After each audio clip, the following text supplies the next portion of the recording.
नमस्कार. आपण जर पायथनमध्ये डेटासोबत काम करत असाल तर पांडाज हे नाव ऐकलं नाही असं होणं शक्यच नाही. अनेक वर्ष तर डेटा म्हणजे पांडाज हे जणू समीकरणच होतं. पण आता चित्र बदलतंय. आज आपण पांडाजच्या पलीकडे जाऊन काही अशा जबरदस्त टूल्सबद्दल जाणून घेणार आहोत जे डेटा हाताळण्याची आपली पद्धतच बदलून टाकू शकतात. चला सुरुवातीलाच एक थेट प्रश्न विचारूया. आपली जी डेटा टूलकिट आहे ती जुनी म्हणजे कालबाह्य झाली आहे का? कारण टेक्नॉलॉजीच्या जगात जे टूल कालपर्यंत सर्वोत्तम होतं तेच आज आपल्या कामाचा वेग कमी करत असेल तर त्यात काहीच आश्चर्य नाही, नाही का? खरं तर कित्येक वर्ष डेटा विश्लेषणाच्या दुनियेत पांडाजने अक्षरशः राज्य केलंय. हे एक असे इंडस्ट्री स्टँडर्ड आहे जे आपल्यापैकी जवळजवळ प्रत्येकजण ओळखतो आणि वापरतो. आणि पांडास इतकं लोकप्रिय का झालं? याचं सरळसोट कारण आहे त्याची अष्टपैलू क्षमता. हे फक्त सगळ्यात जास्त वापरली जाणारी लायब्ररी नाहीये, तर त्याभोवती एक प्रचंड मोठी इकोसिस्टम आहे. आणि सगळ्यात महत्त्वाचं म्हणजे हे शिकायला खूपच सोपं आहे. म्हणूनच सामान्य डेटा क्लिनिंग असो किंवा एक्सप्लोरेटरी डेटा ॲनालिसिस म्हणजे EDA यासाठी आजही पांडासची बरोबरी कोणी करू शकत नाही. पण आता मैदानात एक नवीन आणि तगडा चॅलेंजर उतरला आहे, पोलार्स. आणि त्याचा एकच ध्यास आहे, स्पीड. जिथे पांडासला थोडा वेळ लागतो तिथेच पोलार्स आपली खरी ताकद दाखवतो. हा फरक खरंच बघण्यासारखा आहे.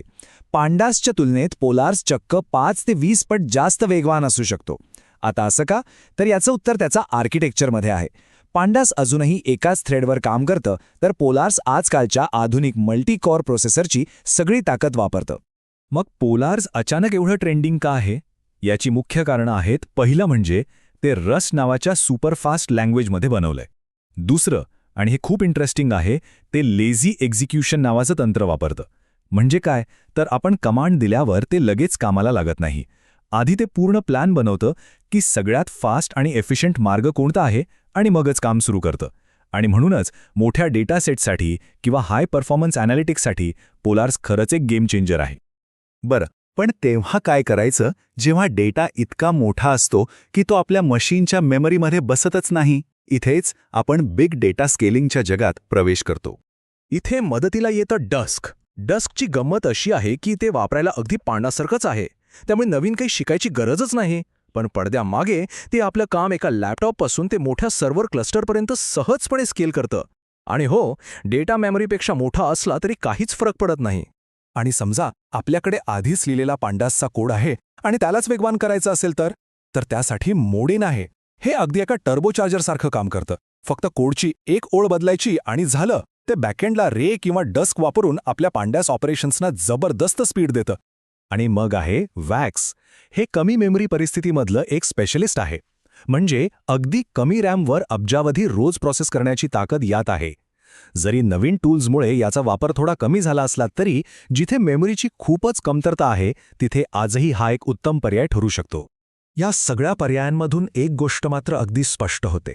आत्ताची डेटा टूलकिट म्हणजे एकाच टूलवर अवलंबून राहणं नाही, तर प्रत्येक कामासाठी एक योग्य आणि खास टूल निवडणं. या सगळ्या वेगवेगळ्या टूल्सना एकत्र जोडणारा एक खूप महत्त्वाचा दुवा आहे पायॲरो. हे एका युनिव्हर्सल ट्रान्सलेटरसारखं काम करतं. हे डेटाला अशा फॉर्मॅटमध्ये ठेवतं की पोलारिस, डस्क आणि इतर सिस्टम्समध्ये डेटाची देवाणघेवाण अत्यंत वेगाने आणि कार्यक्षमतेने होते. चला एका आधुनिक डेटा पाईपलाईनचा एक क्विक टूर करूया. स्टेप 1, डेटा लोड करायचा आहे. त्यासाठी आहे कनेक्टर एक्स, जे डेटाबेसमधून अगदी विजेच्या वेगाने डेटा खेचून आणतं. ओके, डेटा आला. आता त्यावर क्वेरी करायची आहे. त्यासाठी आहे डगडीबी. याच्या मदतीनं आपण थेट डेटावरच SQL क्वेरी चालवू शकतो, कोणत्याही सर्व्हरशिवाय. बरं, डेटा थोडा अस्वच्छ आहे, नो प्रॉब्लेम. पायजेनेटर आहे ना, ते एकदम सोप्या सिंटॅक्समध्ये डेटा क्लिनिंग ऑटोमेट करतं. आणि फायनली सगळं व्यवस्थित आहे की नाही हे तपासायला पायडॅन्टिक. हे डेटाची क्वालिटी आणि स्कीमा पक्का करतं. पाहिलं, प्रत्येक टप्प्यासाठी एक परफेक्ट स्पेशालिस्ट. तर सगळ्यात महत्त्वाचा मुद्दा हाच आहे की कामासाठी योग्य साधन निवडणं. चला तर मग पाहूया आपली आधुनिक टूलकिट कशी तयार करायची याबद्दल काही मार्गदर्शन. तर मग एवढ्या सगळ्या ऑप्शन्समधून नक्की निवडायचं काय? चला सोपं करूया. जर आपलं रोजचं सामान्य काम असेल, डेटासेट लहान असेल, तर पांडाज आजही बेस्ट आहे. पण जिथे स्पीड महत्त्वाचा आहे तिथे सरळ पोलार्सचा विचार करा. आपल्याकडे आधीपासूनच पांडासचा कोड लिहून ठेवलाय आणि त्यालाच फास्ट करायचंय. मग मोडिन लावा. आणि जेव्हा डेटा प्रचंड मोठा असेल, म्हणजे खराखुरा बिग डेटा, तेव्हा डस्कशिवाय पर्याय नाही. हेच दाखवतं की प्रत्येक गरजेसाठी एक विशिष्ट आणि योग्य साधन उपलब्ध आहे. एक गोष्ट लक्षात ठेवणं खूप महत्त्वाचं आहे.